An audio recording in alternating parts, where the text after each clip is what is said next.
Hi guys, welcome to my channel, and for today's video, ipapasilip ko sa inyo ang isa sa mga libangan ko sa aming humble house. Ito ay ang pag-aalaga ng tilapia. Bibigyan ko na rin kayo ng ilang mga tips sa pag-aalaga ng mga ito. Ang pag-aalaga ng tilapia ay hindi masyadong maselan. Dapat mo lang malaman ang 6 na basic na kailangan sa pag-aalaga ng tilapia. Number 1. Ang lugar na paglalagyan tulad ng aquarium, plastic drum, trapal pan, concrete pan, or earth pan. Depende sa dami ng tilapia na gusto nating alagaan. Sa kada 1 square meter or kada 10 litrong tubig, pwedeng maglagay ng 3 hanggang 7 tilapia basta may source of oxygen or aeration. Sa temporary setup ko, gumamit ako ng aquarium para sa aking mga tilapia fingerlings since maliliit pa lang sila. Pero plano namin magawa ng concrete pan para sa mas malaking lagayan. I-update na lang namin kayo sa susunod na mga videos. Number 2. Tubig or source of water. Pwede tayong gumamit ng tubig galing sa free flow, tubig na nanggaling sa deep well, basta meron tayong mapagkukunan. Kung wala tayong access sa dalawa sa mga unang sinabi ko, maaari din naman natin gamitin ang tubig galing sa ating mga gripo. Basta't papatagalin lang ng 3 araw sa timba ang tubig para mag-evaporate ang chlorine. Matagal ko na po itong ginagamit sa mga aquarium at concrete pan, kaya subuko na safe ito sa ating mga alagang tilapia. Number 3. Oxygen. Tulad ng ibang mga hayop, ang tilapia ay kailangan din ng oxygen para mabuhay. Ang source of oxygen na available at mabibili sa mga pet shop ay water pump at air pump.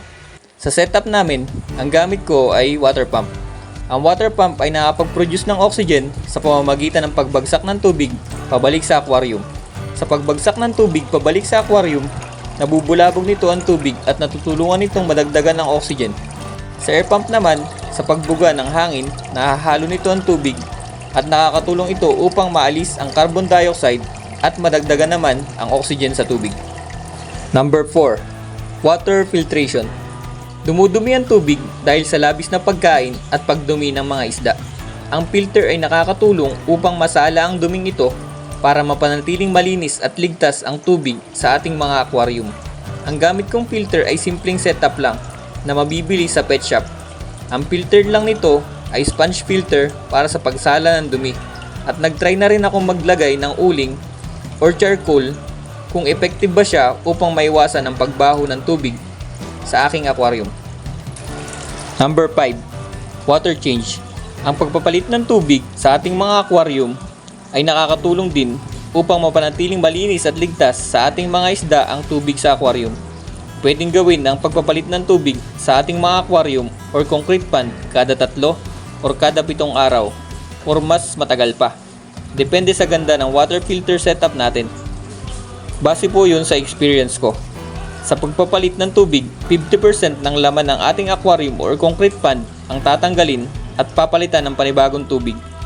At ang tubig nga po na gamit ko na pang water change ay yung galing sa gripo na pinatagal sa timba ng 3 araw para mag-evaporate ang chlorine bago ito gamitin sa ating aquarium or concrete pan.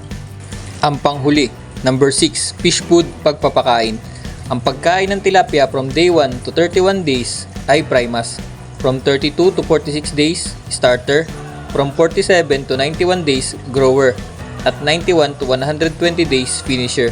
Pero sa experience ko, starter lang ang pinapakain ko mula maliit or fry pa lang ang mga tilapia hanggang sa mag 3 months na sila.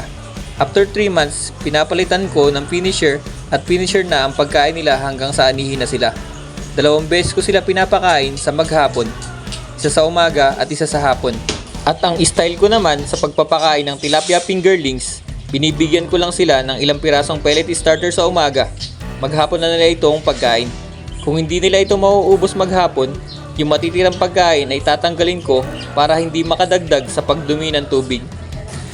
At sa malalaking tilapia naman, pag binigyan ko sila ng pagkain, dapat within 10 minutes maubos na nila yung binigay kong pagkain. Pag naubos nila ang binigay kong pagkain within 10 minutes, meaning tama lang or sakto lang ang pagkain na binigay ko. Pero kung lumagpas na ng 10 minuto at madami pang natitirang pagkain, meaning nag-overfeeding na ako.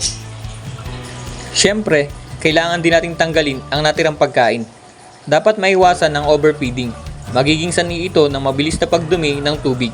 At dahil sa ang filter ang sumasala ng dumi, mapapadalas din ang paglilinis or pagpapalit ng ating mga filters.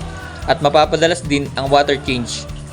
Tandaan natin na ang kalusugan ng ating mga tilapia ay nakabase sa quality ng tubig sa ating mga aquarium. Ang mga tips na ibinigay ko para sa pag-aalaga ng tilapia ay pwede nyo rin pong gamiting reference sa pag-aalaga ng iba pang mga klaseng isda. Hanggang dito na lang po ang ating video. Sana po ay may natutunan kayo o nadagdagan sana ang inyong kaalaman sa pag-aalaga ng tilapia. Kung nagustuhan nyo po ang video na to, please support my channel, The Off-Duty Supervisor, and please click the subscribe button, like and share. At i-click nyo na rin po ang notification bell para every time na may upload kaming mga bagong videos ay ma-notify kayo. Maraming salamat po. God bless!